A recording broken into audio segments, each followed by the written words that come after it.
Finally, we own Willow Creek. Actually, UICN Real Estate Holdings is the owner, and UICN has a lease with that holding company. We had the holding company purchase it for some business reasons, but basically it gives us a little more flexibility with what we can do with the property. And you have kind of an open mic at Mountain Falls on October 1st. October 1st at 6 o'clock at Mountain Falls, there's an open mic night. Basically, of course, our first goal is to protect the operations of our wastewater treatment plant.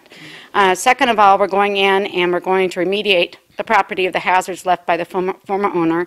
And then what we want to do is develop the property to the benefit of the community, but in partnership with the community, to be an education park so that you can walk through and see different kinds of water use, different kinds of plants that would happen in that water use, and different birds and wildlife that you would see. And so kind of an educational park, but we really wanted to get feedback from the community. So if people have ideas on what to do, it's 160 acres with the property. Please come to our open mic night, October 1st at 6 o'clock at Mountain Falls.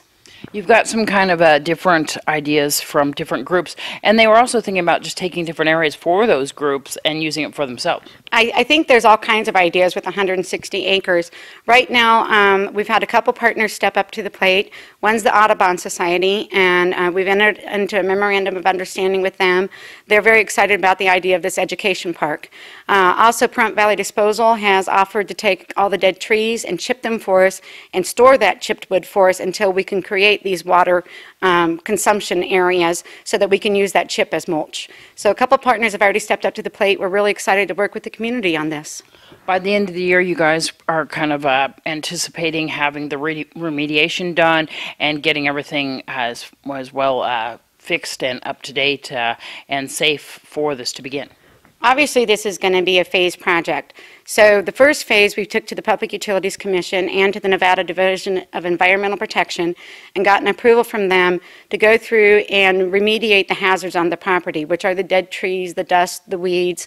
The pump houses are falling down. We're going to remove those and put up shade structures, do some electrical work. And then, of course, the ponds, which have been such a subject that became unhealthy through neglect.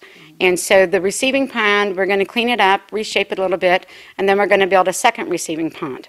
That way we can take the ponds on and offline alternately so we can always maintain them and make sure that we have the highest quality effluent. Then we have another docket that we're getting filed before the Public Utilities Commission to put in rapid infiltration basins. And basically what that does is allow the water to recharge our basin. And as everyone knows, our basin is seriously over appropriated, so anything we can do to protect our natural resource is good.